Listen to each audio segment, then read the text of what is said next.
quand il y a eu les explorateurs qui sont venus parler du mal d'Eretz Israël, Yoshua bin Nun et Caleb ben Yefouné leur ont dit: qu'est-ce que vous racontez comme histoire? Tova haaretz meod meod. Ils ont doublé le mot meod. Déjà le mot meod, ça veut dire très grand. Tu dis tov, c'est bon, c'est bon. Ou tu dis tov meod, très bon. Quand tu dis très très bon, c'est déjà pour exprimer quelque chose de très élevé. Et c'est fou ce paradoxe et cet extrême entre les paroles des Miraglim, les explorateurs qui ne veulent pas rentrer en Eretz Israël, et Yoshua bin Nun qui dit Meod Meod. Et pourquoi Yoshua bin Nun et Caleb ben Yefouné ont mentionné le mot Tova haaretz Meod Meod? Meod, dans le Kriyat Shema, il est écrit Ve'ahavta et Adonai Elohecha bechol levavecha ou bechol nafshecha ou bechol meodecha.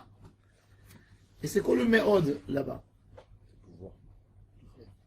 Alors on a dit meodecha, le pshat pashut. Chazal ils ont dit levavcha c'est ton cœur, nafshecha c'est ton âme, et meod c'est le mammon. Un homme doit donner pour Hachem, s'annuler complètement. La majorité des gens tirent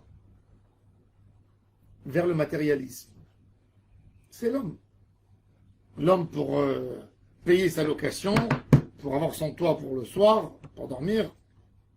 Si tu partages la location, si une location ça vaut d'un appartement, ça vaut 6000 shekels par mois, eh ben, j'ai besoin de 200 shekels pour avoir ce soir un toit. Il faut absolument. J'ai l'ardonnage, j'ai les charges, j'ai besoin encore 50 shekels. J'ai l'école de mon fils à payer, j'ai de la nourriture, j'ai encore 200. C'est-à-dire, si j'ai pas 400 shekels de ma journée, je peux même pas vivre. Je peux pas vivre. Si j'ai pas 400 shekels de ma journée, je peux pas vivre.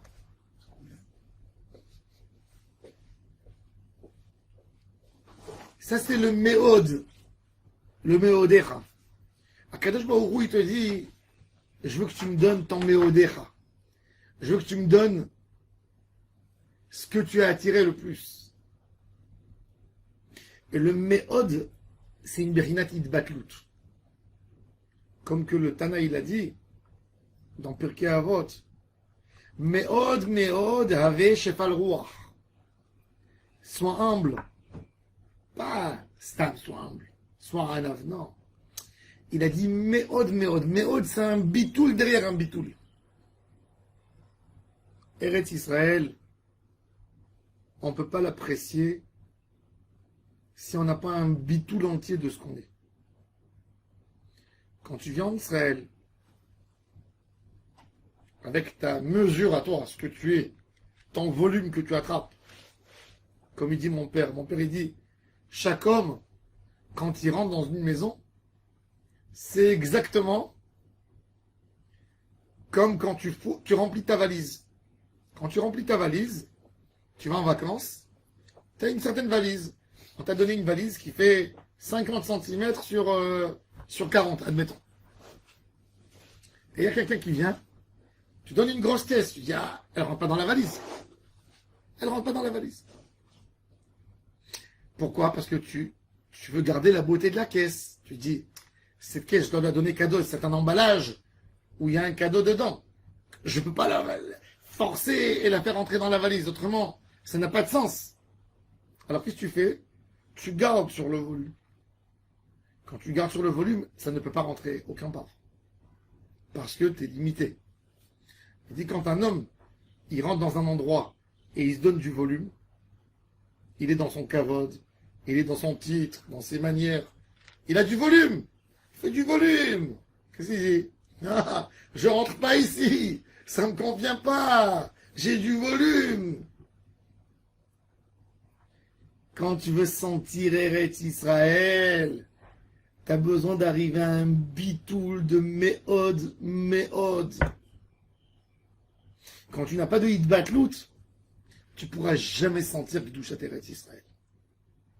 Quand tu viens avec une idée dans ta tête, qu'est-ce que tu as envie de sentir d'Eretz Israël par rapport à ce que tu es toi, tu ne pourras jamais recevoir d'Eretz Israël aucun bénéfice.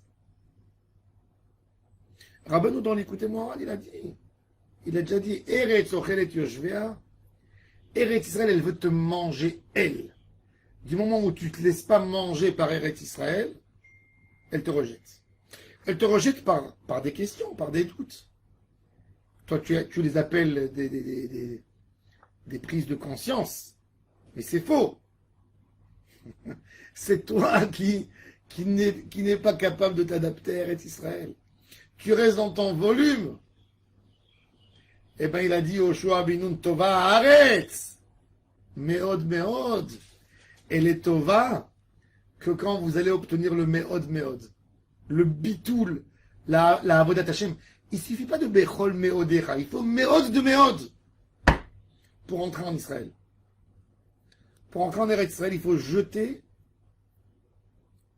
de notre tête et de nos esprits et de soi toutes nos manières, tous nos comportements. Venir en Eretz Israël, c'est essayer de découvrir Hashem et pas essayer d'adapter Hashem à tes besoins. Quand tu essayes d'adapter Hashem à toi, tu essayes d'adapter la Kedusha à toi, c'est exactement comme l'homme qui essaye de voir est-ce qu'il peut faire rentrer une caisse dans sa valise. Évidemment qu'il va voir que ça ne rentre pas. Tant que tu n'as pas dit je n'ai pas de valise, moi je veux cet objet, point. Il ne peut pas y avoir une adaptation. La difficulté d'un homme de faire Torah et Mitzvot,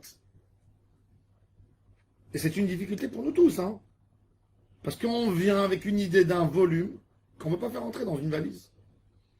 Alors l'homme, il dit, j'ai une vie, j'ai des envies, j'ai des tentations, et j'ai une Torah à côté. Mon envie, c'est moi. La Torah, c'est la boîte. Est-ce que je peux la faire entrer dans ma valise? Alors il dit, non, elle prend trop de volume. Je peux pas. Ou, il dit, moi, il limite la Torah pour un cadre, et il dit, donc, moi, mon volume ne rentre pas là-bas. Tant que tu t'es pas effacé, que tu n'es pas arrivé à une bechina de bitoul à méod, le bitoul qui est méod, c'est le plus haut niveau de avodat Hashem.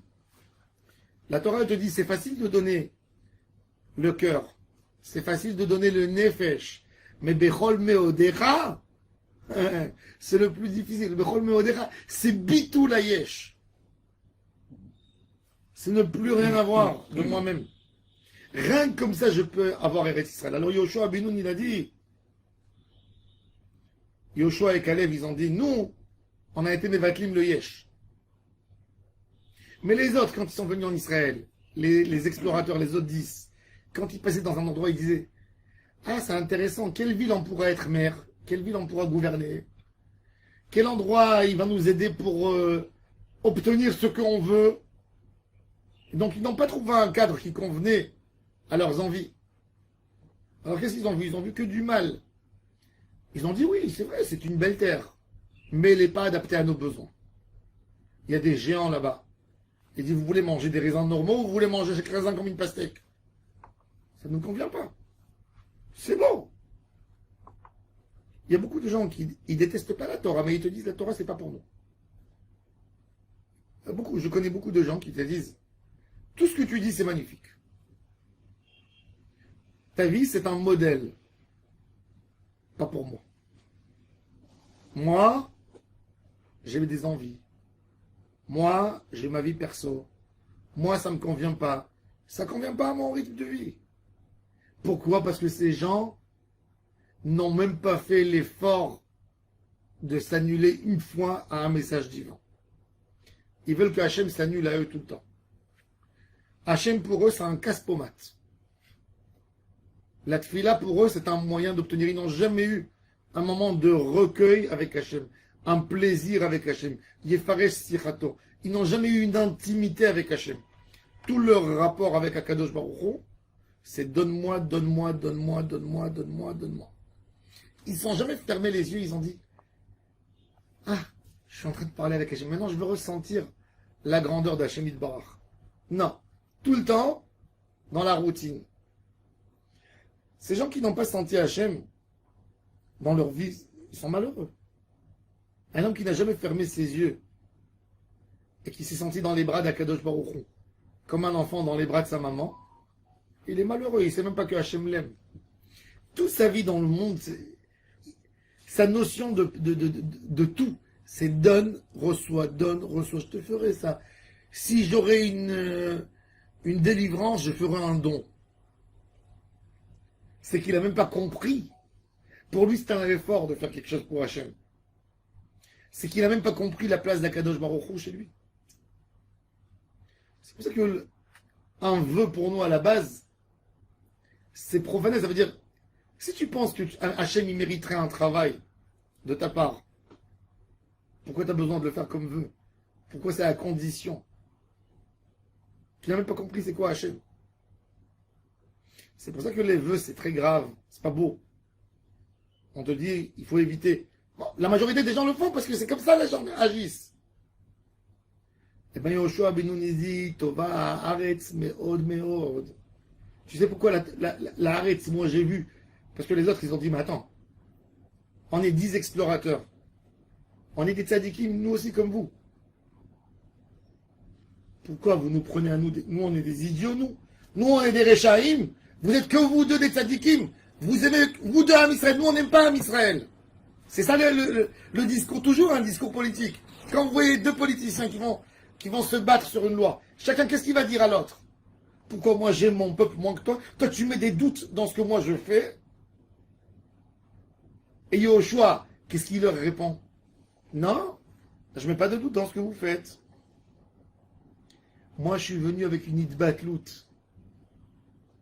Peu importe laquelle. Je suis venu pour écouter ce que Hachem veut me donner. Je ne suis pas venu pour adapter. Vous êtes venu pour adapter. On ne vient pas pour adapter. Quand tu viens recevoir la Gdoucha, tu ne viens pas avec une valise. Tu viens jamais avec une valise. Quand tu viens avec une valise, tu te dis qu'est-ce que je peux remplir dans ma valise. Je n'ai rien à remplir, je m'efface complètement. Je viens comme je suis, Hachem, occupe-toi de moi. Ça, c'est le tikkun. Quelqu'un qui va chez le tzaddik, quand il vient avec une valise, pour essayer de voir combien de gdoucha il peut faire entrer, tout de suite, il y a les limites qui se font. Tu viens chez le tzaddik sans rien. Bégapo yavo. Sans rien du tout. Tu rentres et tu te donnes complètement. Tu viens en Eretz Israël, tu te mets dans les mains d'Akadosh Baruch Hu complètement. Bechol meodecha. Mais c'est pas Bechol meodecha, c'est Tova Haaretz meod meod. Bitul hayesh total. Quand tu feras un bitul hayesh, tu verras le bonheur d'Eretz Israël. Le bonheur d'Eretz Israël ne s'exprime pas qu'au niveau matériel. Il s'exprime surtout au niveau spirituel. Qu'est-ce que tu as obtenu en Emouna? Comment est devenue ta personnalité? C'est ça le plus important. Comment est devenue ta famille? Comment est devenu ton niveau de Avodat Hashem? Tout le reste, on s'en fiche. Tu manges comme que tu mangeais en Chutz La'aretz, tu t'habilles comme tu t'habilles en Chutz La'aretz. Ça n'intéresse personne. Où tu es par rapport à toi, comme il dit le Baal HaTanya, la question la plus importante à un homme, c'est la question que Akadosh Baruch Hu a posée à Adam Arishon. Ayeka, où es-tu maintenant? Où tu vas? Où tu vas? Où tu vas? Dis-moi où tu vas. Yoshua ben Nun, c'est facile. Il n'était pas tzaddik plus que les autres. Les autres, ils n'étaient pas Rechaim, il faut savoir. Quand ils sont sortis de là-bas, Kulam Anashim. Mais même un Oved Hashem, il peut se tromper dans la manière dont il rentre étudier la Torah. Dans la manière dont il va, lui, chez le tzaddik. Il peut y avoir deux amis. Les deux ont le même niveau de Avodat Hashem. Il y en a un, il va aller chez le tzaddik, il va vomir. Il y en a un, il va aller, il va évoluer. Pourquoi? Parce que dans la manière comment je vois le tzaddik, il dit, qu'est-ce qu'il a à me donner? Qu'est-ce que ça vaut? Je vais aller voir. C'est dans les yeux, c'est dans le cœur. Il a mis tout de suite des barrages, il ne pourra rien recevoir du tzaddik. C'est même pas la peine d'aller. Vaut mieux ne même pas rentrer, parce qu'il va avoir que de la... Vaut mieux partir et rester en... ne pas avoir une rancune, plutôt que d'aller et de critiquer et de dire, j'ai rien vu. Voilà, j'ai fait l'effort de partir et j'ai rien vu. Tu n'as rien vu parce que tu n'es pas venu prêt. Tu es venu avec une valise où tu as laissé un tout petit peu de place et tu as dit, ça ne rentre pas. Tu n'es pas venu ouvert d'esprit. J'avais un garçon où il faisait beaucoup de chidour. Et chaque fois, il disait, c'est là, elle est pas bien, c'est là, elle est pas bien, c'est là, elle est pas bien, c'est là, elle est maigre, c'est là, elle est grosse, c'est là, elle est noire, c'est là, elle est blanche, c'est là, elle crie, c'est là, elle c'était, c'est là, elle parle trop, c'est là, elle parle pas du tout. Ça n'arrêtait pas. Sa mère m'a dit, chaque chose, je lui ai dit, viens. Je lui ai dit, quand tu penses que tu as une bonne proposition, envoie-le-moi avant. Il est venu. Et j'ai discuté avec lui et il m'a dit oui, t'as raison, j'ai plein d'idées, mais j'ai le droit d'avoir des idées. Je ne mérite pas, je ne suis pas un homme. Il n'y a pas une question de goût. Cette femme, moi, je vais vivre avec elle. Pourquoi j'ai pas le droit de dire ce que je veux? Pourquoi toi, quand tu t'es marié, tu n'avais pas des... Qu'est-ce que tu me fais du moussard maintenant? Tu as raison à 100%.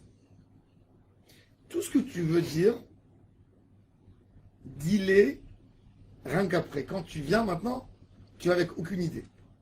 Tu viens regarder rien que c'est tout. Tu viens pas adapter. Ne viens pas avec une valise. Viens sans rien, avec le cœur grand ouvert. J'essaye de découvrir les qualités de la jeune fille que je vais voir maintenant. Zéouzé. Je t'interdis de penser à ce que tu veux. Et bah, oh Hachem, dès qu'il a vu la fille, il est venu avec cette idée. Et il m'a dit après, il m'a remercié, il m'a dit pourquoi. Chaque fois, je venais avec une liste. Et dès que je voyais la première chose qui me sautait à l'œil, je dis, ça ne s'adapte pas. Et donc, pour la politesse, je restais, je faisais un échange, et je rentrais chez moi après, je disais non. Mais là, qu'est-ce que je lui ai fait? Je lui ai dit, très simple, tu viens sans valise. Tu viens sans valise. Tu viens découvrir. Après, tu fais un travail. Est-ce qu'il y a une adaptation? Et là, c'est déjà beaucoup plus facile. Parce que déjà, tu as apprécié beaucoup de qualités. Tu as eu le temps d'apercevoir tellement de choses. Et là, tu te dis, oui, ça vaut le coup. Quand tu viens tout de suite, tu mets... Et c'est pareil, c'est pas un cas. C'est dans le travail. C'est avec dans le shalom bayit. C'est avec ses amis. C'est avec tellement de choses dans la vie. On vient avec des idées. On ne peut pas venir avec des idées. Quand on veut réussir, il faut venir sans valise, sans bagage, sans rien du tout. Hashem yeh be'ezrenu tova haaretz.